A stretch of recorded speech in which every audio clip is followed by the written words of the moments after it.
Hey guys, welcome back to Brain Trash. This is our tell-all about drugs, about cannabis, about ketamine, about psychedelics. Over the next 3 episodes, we're going to be going over a lot of really cool things. So my name's Maria. I'm Tabitha. We're Psych NPs, and today we have a special guest with us. So I'll give a little introduction to him, but this episode is going to start with talking about cannabis. So we have something that has pretty much moved from like the gateway drug of, the DARE program when millennials were in elementary school out to the Whole Foods aisles of this is an amazing thing. Let's all try it in bougie dispensaries. So what do we think? Is this like a big pharma great marketing scheme? Is it something that's actually like holistic and helpful? So a lot of polarizing opinions, and we have all very differing opinions here. So it'll be an interesting conversation.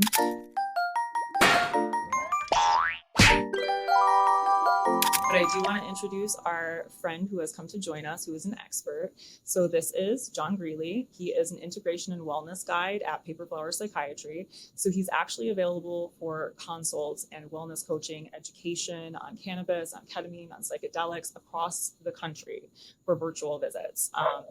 Amazing, well-priced, and a great resource if you just like need a one-to-one guide on like, how do I like navigate dispensaries, or like how do I like know what strain to pick? Like I don't know anything about marijuana, or like I want to learn more about it. So John's experience is that he has about 15 years in commercial cannabis. He's a certified life coach. He studied soil science, plant physiology in college, and he had a lot of experiences in his youth around psychedelics and powerful experiences in regards to that, and became very passionate about the intersection between substances and mental health.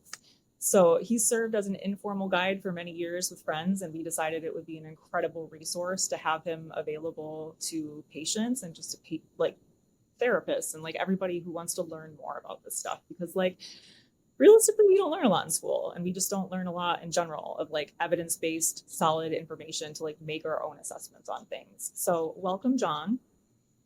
Hi, I'm John. Do you want to tell us a little bit about Ouroboros and some of the things that you offer just to kind of start around cannabis? Yeah, so real quick, Ouroboros is the snake eating its tail. It's a representation of the continuation of life and death. And we grow plants, and then we kill them, and then we grow more plants. The symbology behind it also means a lot to me for mental health, because mental health is a cycle. We go up, we go down, specifically me, because I do have bipolar. This is about mental health, so we got to be honest, right? At Ouroboros for cannabis, we can talk about pretty much anything, especially because it's legal in a lot of places now, and hemp is legal nationwide. So I can help you with, as you said, Maria, strain selection, how to combine different cannabinoids and edibles to produce different effects that are more desirable than our common effects. Why commercial cannabis right now is pretty terrible for mental health overall. I'm sure we'll get into that. And I mean, I do growing consultations. We could get into pretty much anything that you want to know about cannabis, including our fucked up legalization journey that we've been on since 1999 when California legalized medical cannabis. Yeah, you've kind of like been in the industry, so you've been there kind of for like the whole scheme of it. Who do you feel like where do people go to get cannabis if they want to get like a quality product and they're like, I want to try this? Do they just go to like any old dispensary? Like, is there sketchy stuff that people should look out for? Like, what's your vibe on like just where do you even get it in the first place? So yeah, if you're in a state that has legal cannabis, medical, recreational, however you go about that, dispensaries are the only place you can go unless you grow it yourself or know a grower. In most states, you're allowed to gift cannabis. If you grow it, you can't sell it to your friends. If you want to sell it, you have to have a license. And dispensaries are kind of like walking into a liquor store and having no idea what anything tastes like, what anything is going to make you feel like. And the suggestions and advice that the employees at dispensaries will give you can be very helpful depending on that individual, but there's no training, there's no formality to any of this. Strains constantly change in and out. They're grown by different people. The THC contents vary wildly. The terpenes. Pretty much buying cannabis is a crapshoot, and it's trial and error for most people. There's definitely some ways to mitigate undesirable effects to starting out very low and slow, which I would always suggest. But overall, you want to look out for, honestly, the legal THCs that the 2018 federal farm bill legalized hemp and opened up a giant can of worms that the federal government did not anticipate. Delta 9 THC is illegal federally. That's it. So CBD, CBN, THCP, Delta 8, Delta 10, all of those things are legal and easily made from converting CBD into those, which is a chemical process. For those of us who are like, what the fuck are all these things? What are these deltas? What the fuck is this? What define these? Yeah, so cannabis works on our endocannabinoid system, and it has like 300 and some odd different chemicals that we've isolated from it, and they're finding more all the time in different strains. But your main ones are THC. THC is what gets you high. And then you have accessory cannabinoids like CBD, CBN, CBG, and all of those have kind of synergistic effects on how THC will express in the experience. So like pure THC is pretty much a guaranteed panic attack for most people, unless you're like an experienced true stoner. It's pretty awful even for someone like me who's been smoking for my entire adult life. The CBD balances that out. So if you combine CBD with THC or some of the other cannabinoids, then you get the differing effects that people talk about. Relaxation, sleep, things like that. But there's more going on there because cannabinoids are just one part of it. Then you have terpenes. And terpenes are kind of aromatic compounds that the plant produces that also influence how THC expresses. So I always kind of describe it as like an old school antenna. Like the cannabinoids are the center rod. Like they are what make it work. But the terpenes are the poles that come out that really bring in that signal clearly. The effects of cannabis are wildly variable. There's no other drug on earth that has the variation of effects that cannabis does, from sleep to feeling like you just took way too much Adderall, to psychedelic feelings, to opiate-like feelings. I mean, it's a full gamut of expression. But if you go to your normal dispensary, you're pretty much going to get two differing effects from any cannabis you buy. And one is dumb and sleepy, and one is up and anxious, unless you are, again, an experienced user. Most people who try cannabis for the first time and try modern commercial cannabis, in my experience, don't have the best experience, especially when they're like smoking a joint with a friend and they take 3 hits. And it's like, whoa, that's way too much. With these cannabinoids and stuff, the thing that you really want to worry about and look out for mental health is high THC strains and concentrates. So dab culture is huge now. Some concentrates are getting up to like 98% pure THC. So in one lungful, you are taking in as much THC as like 3 joints. And it causes like a massive rush on your system. And we have cannabis-induced psychosis rates that are rising rapidly, especially in young men. Is that why? 18 to 25. It's this high THC. And then it's these other forms of THC that were inadvertently legalized through the hemp farm bill. Those THCs exist in cannabis in minute quantities.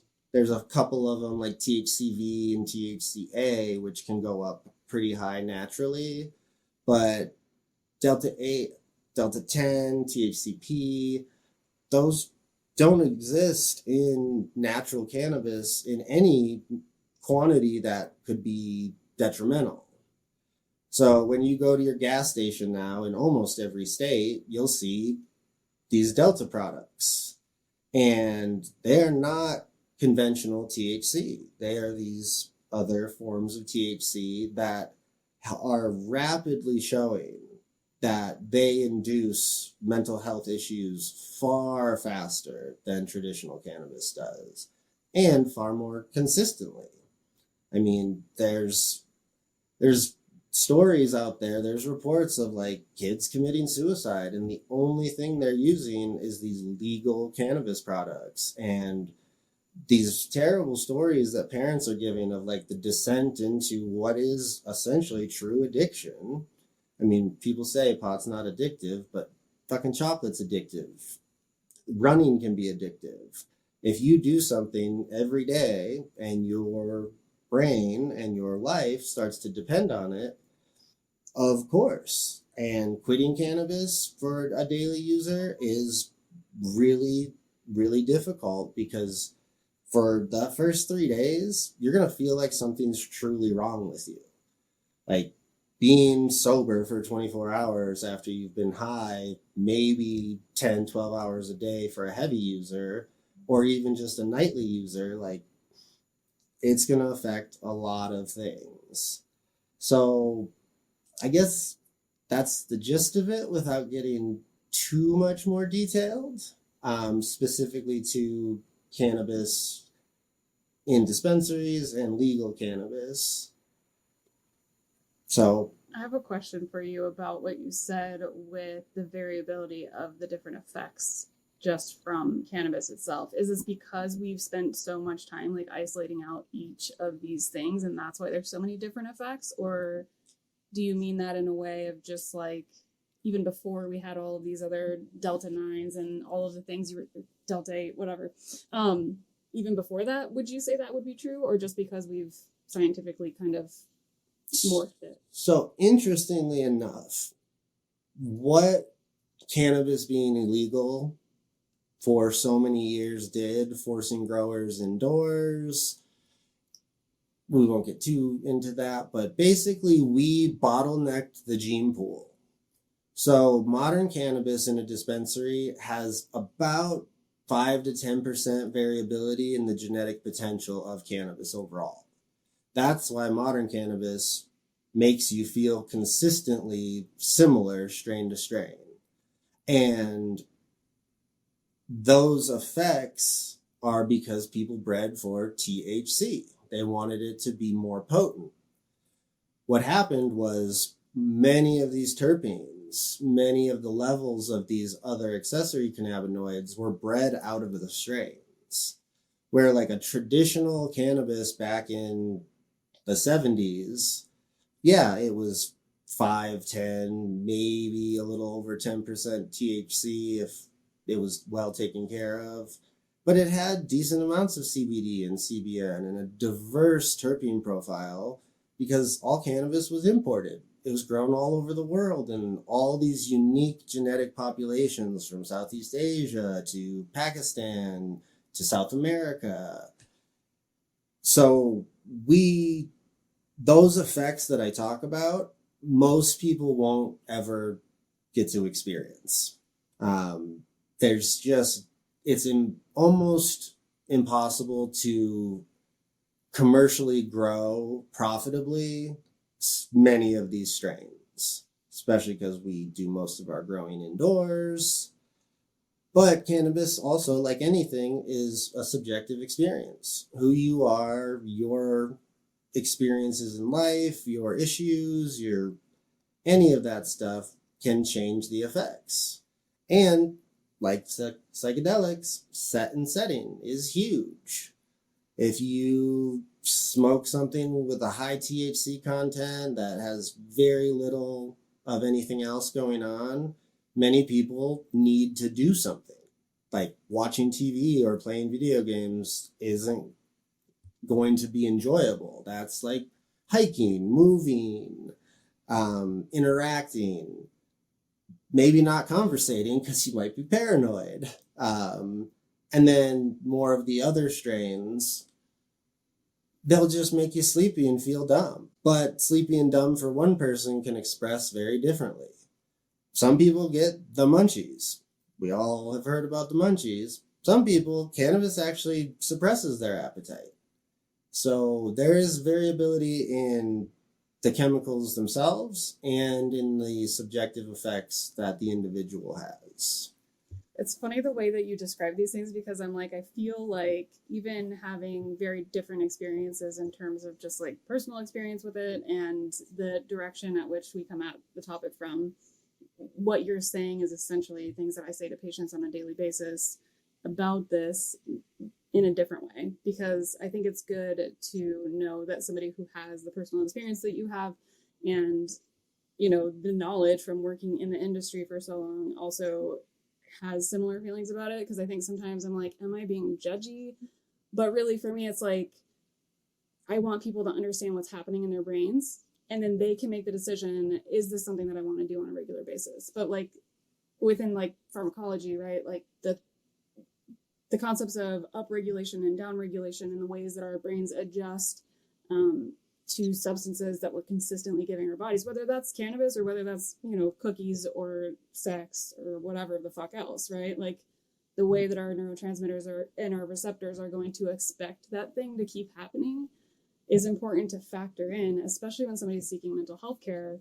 How will this interact with my medications? How will this interact with the things that I'm trying to do here in a mental health setting, right? And so a lot of times that's my message as well, of like, there are certainly things that are potentially helpful from this, right? I always say it like this. This is where it feels judgy. Is like, I feel like as a mental health professional, I'm supposed to say like, that's bad for you, don't do it. But at the same time, working for a practice that is completely opposite of that has helped. And being able to explain why I don't give specific recommendations, because there's so much variability. I think as any type of clinician, or maybe it's just me because I'm fucking weird, but like, I want to know exactly how something works, and I want to know that it's consistent so that I can explain to my patients, hey, this is what's going to happen when you do it. This is how it's going to change, you know, the brain chemistry. This is how it's going to interact with other things. But we don't have that information when it comes to cannabis. Because like you said, you could say, oh, this is the same strain from the same grow, but it's got different THC contents depending on which area of the field you were in, or like which flower you got, you know? So there's too much variability, I think, for healthcare professionals to be comfortable with giving recommendations. But knowing damn well that there is likely benefits, we just can't completely, I guess, conceptualize that with the amount of variability. I get a lot of shit from other growers and from genuine potheads. Why do you talk shit on cannabis? Why are you so negative about it? You've been doing this your whole life. Like, you're almost discouraging people when you should be encouraging people. And sorry, no. Modern cannabis is just not great overall. I'm super lucky that I have access to my own cannabis. I live in Arizona, so I can grow legally. And I have access to genetics that you can't buy online. It's that subjective nature of the individual strains too, like wine, for example. There's an actual process of making sure that when you have Pinot Noir, that clone, that grapevine, is Pinot Noir. They track that to make sure. Say you bought some Blue Dream from the dispensary. Why is it Blue Dream? Who decided to call it that? Did someone look up online what was selling best right now and they changed the name? And a lot of people in the grower communities, they'll be like, dude, no, you know, we're so honest and straightforward. I'm like, but you bred these strains from shit that you didn't know where it came from. Unless you're sourcing your genetics from origin points like South America, Brazilian strains, Colombian strains, directly from the Middle East, Pakistan, you have no idea. I mean, people just started doing this back in the late 70s, early 80s, and they didn't know. These weren't botanists. These weren't formally trained breeders. And I mean, on that note, like, we fucked up medical so bad in the United States. It was such a crapshoot, and like that California law was amazing. It helped so many people that really needed cannabis, but it opened up this can of worms of no research because why? It's federally illegal. You can't really do research on it looking for positive effects. I mean, they had the facility in Tennessee that a lot of people don't know about that grows cannabis for the federal government. And I can't remember how many patients are left, but there was a trial program that the federal government did of growing cannabis for people with certain conditions. They stopped it. Many of those people have died. But that cannabis was also what? Where did they get it from? Those effects were pretty shitty too because they weren't good growers. It's really unfortunate. Like Israel, amazing cannabis research, a true medical program. They are isolating things. They are combining things in ways where they can consistently say, you will feel this effect from this. It will help with inflammation. It will help with headaches, any number of things. There are some pharmaceutical companies that, we all love pharmaceutical companies that have some products that, like Marinol. Like, you can get Marinol, which is synthetic THC, if you will have cancer. That's pretty much the only way. Marinol is pure THC. It makes people really uncomfortable when they take it. But it helps with the nausea from chemo. It helps with a lot of those things. So that's great. But come on, pharmaceutical companies. Why aren't you pushing for it to be federally legal? Because we can grow it. Anyone can do it. Why would they want to legalize something nationwide that you can access at home? And then recreational fucked it up even more. Because medical doesn't mean anything in any state anymore. You have a medical card, you pay less taxes, and you can buy it at 18 instead of 21. Woohoo! It's the same cannabis grown by the same people in the same kind of crapshoot way. And I'm not talking shit on any of these growers. This is not the growers. They're doing what the market demands. And what the market demands is what these high-THC 25-year-old stoners are seeking. They just want the most potent stuff. So why would they grow other things? Of course, there are outliers. Really cool, like California always has the best weed and the most diversity of weed. You can find some dispensaries that really care about this stuff. And those dispensaries generally don't do great. They're not very profitable. They're usually small mom and pop ones. Oregon also has some incredible cannabis and a really cool dispensary system. At one point, there were more dispensaries in Oregon than Starbucks. That's since changed. But yeah, like modern cannabis is just not great. And I'm sorry to all you people out there who think like, no, you're wrong. Like, I can tell the difference. You smoke a joint of some pure Colombian landrace cannabis, and then you smoke some pure Pakistani landrace cannabis. This one is like low grade acid, LSD. I mean, it's truly psychedelic. This one is relaxation, sleep, without any of that confusion and dumb feeling. I mean, we've all been around a high person, and you're like, are you okay? Like, and they're thinking they're acting perfectly normal, and you're like, well, okay, Bob gets high all the time. This is just who he is. Okay, but you still know, and you guys especially, you can spot a stoner from a mile away just by talking to him for a couple minutes. I don't know. I don't have much more on that note. If you can, grow your own. If you have a good dispensary, make a good relationship with them. And if you are really committed to using cannabis for any medical ailment, specifically mental health, it's going to be some trial and error. And you are taking a little bit of a risk depending on what your diagnosis is. Like, and this is your guys' realm, but like ADHD, sure, you're probably not going to make your ADHD worse. So this is where I wanted to ask Tabitha specifically, because her argument is yes, science says differently, but like as a person who is autistic with ADHD, like there are times that I am so overstimulated being a mother, like I just need a vape, chill the fuck out and go to sleep, right? But then Tabitha's got lectures for me saying that I don't lecture you. there's some lectures in there for me.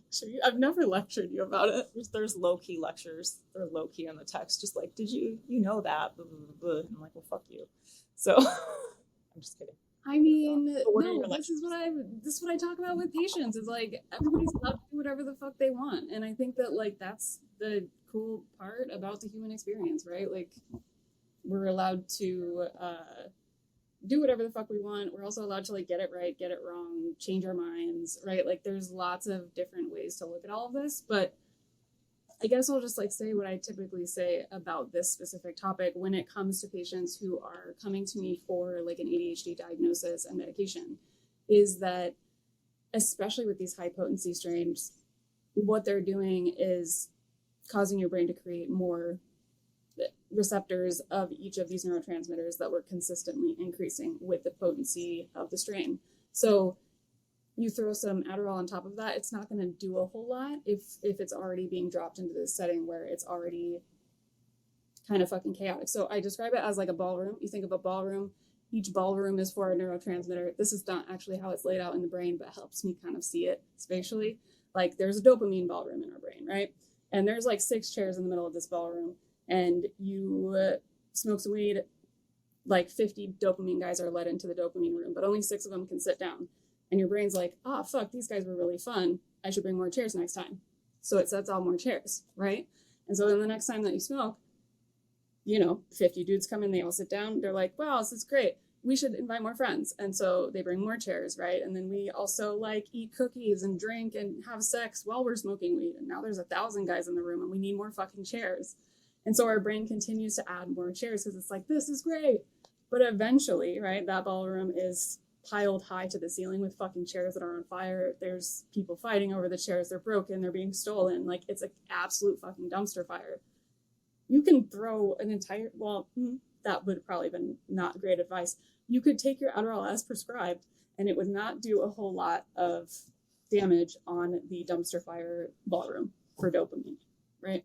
So really what I typically tell people when we get to the end of this conversation and they're like, well, what the fuck do I do then? Is like, at least maybe let's consider like some tolerance breaks, right? Let's consider resetting the chairs. Because when we take a tolerance break, our brain eventually says, oh, fuck, okay, cool. I finally have like the time and the space to clean this up. And it goes in and resets those 6 chairs in the middle of an empty ballroom. And next time you smoke weed, guess what? It feels fucking amazing because all 6 chairs are full, Yeah, and then the other thing is that there are drug interactions, and that's something that I think that a lot of psych NPs don't understand enough, and a lot of like therapists might not understand, and a lot of just patients might not have the education from their providers, like, or maybe they don't feel comfortable telling them that they're utilizing CBD or THC, but both have interactions with medications like Lexapro, like Depakote, like I don't know what else is in there. Like it interferes with the CYP enzymes, especially CBD. It's going to be interfering with like 3A4, 2C19. So if you're looking at specific medications that are substrates of these CYP enzymes, smoking weed is going to affect, or even just any type, not even smoking weed. I always say that, but that's, all of the forms of doing this thing are going to affect those cytochromes in some way. And that can affect medication metabolism, whether that's like eating it out of your system faster or making it build up more. And then you're fucked with like either sub-therapeutic effects or tons and tons of side effects because there's way too much in your system. So usually that's like the thing with the CBD is it's often increasing these medications. That's like the most common effect is that we'll see that like Lexapro dose will go higher. We'll see that like the Depakote dose will go higher. We see like higher levels of sedation. So this is something critical for parents who have kids, especially who are autistic, that they use CBD to get them to sleep, or they're like, this is kind of like a low-key option for me to use for my kid. Like, let me try it. It's like over the counter. It's safer than using like a prescription medication. And I do hear a lot of people who want to use CBD for that, right? Like this is a safe option. So John, can you give us a little insight on like, one of the biggest questions I get is like, where do you even like find like reputable CBD? Can you? Like, who is it good for? Who is it not good for? Well, Tabitha, you kind of made a really good point that I try to hammer home in two ways. One is most psych providers are not as up on this information as even what you just briefly described. And that's really unfortunate.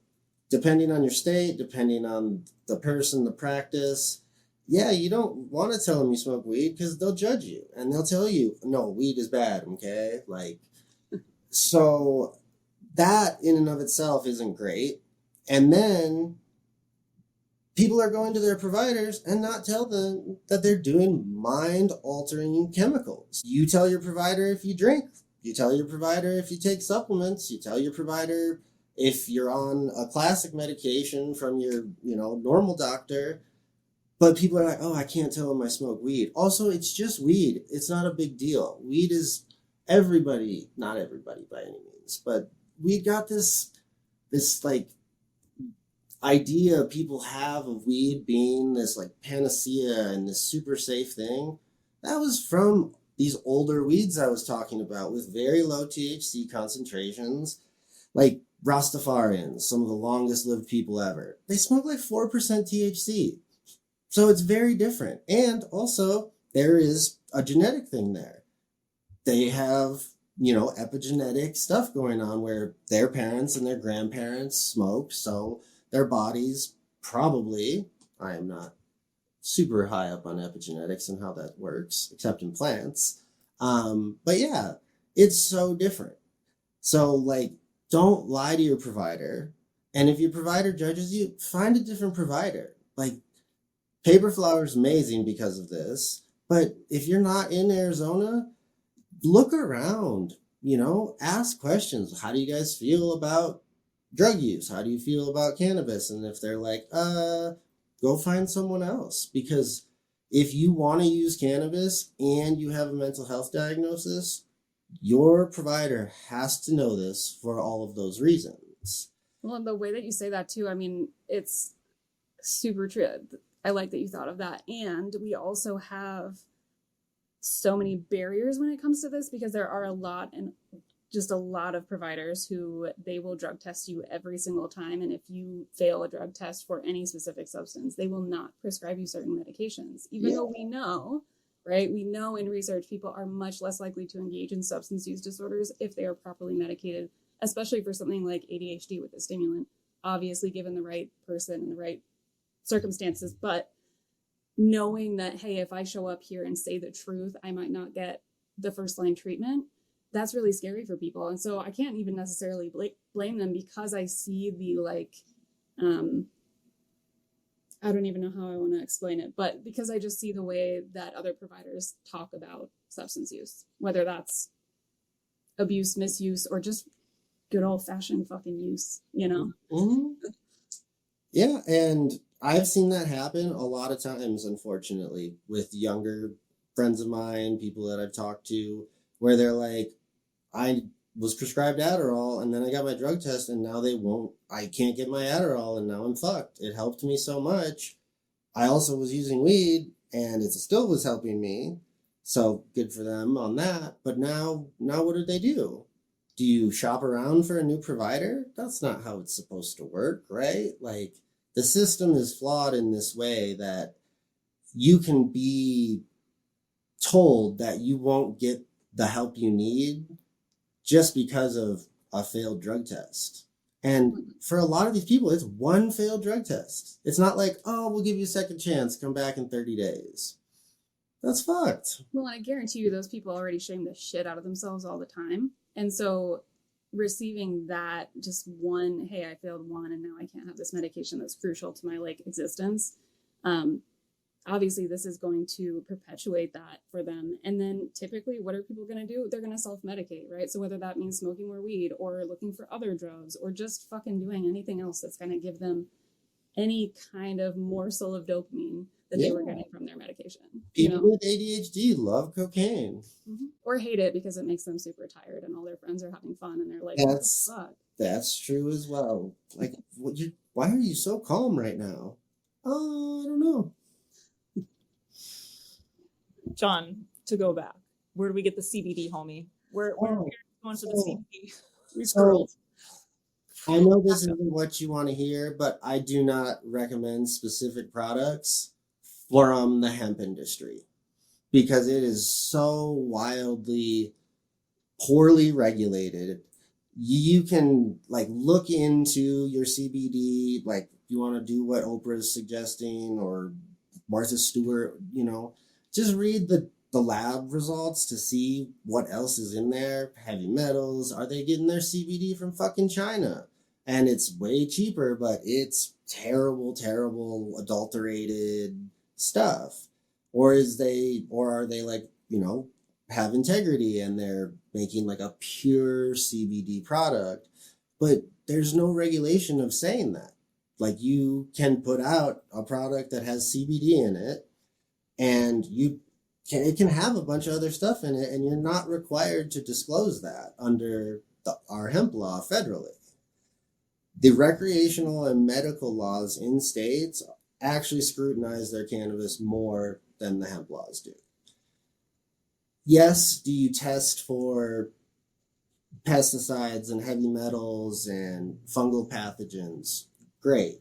But also, these testing companies are private. They're poorly regulated. I have sent a sample from the same plant to 5 different labs and got 5 completely different results. So that's not helpful in and of itself. The legal hemp industry is just kind of a crapshoot, and CBD is hyped up a little bit more, not a little bit more in my opinion. It's hyped up more than I think it should be. CBD doesn't work nearly as well if it doesn't have even a tiny bit of THC with it. I mean, I recently suggested to someone really low THC with a decent amount of CBD in it. And they were like, cannabis usually makes me anxious. That really helped them. So, yeah, the hemp stuff, and like I was saying with the legal hemp THC stuff, if that's your only option because your state doesn't have medical or recreational, which is pretty rare unless you're unlucky like me and you're from fucking Wisconsin, just be careful, go low and slow, look into the products, look into the companies. Who has time to do that? I just want to go buy something. Please just tell me.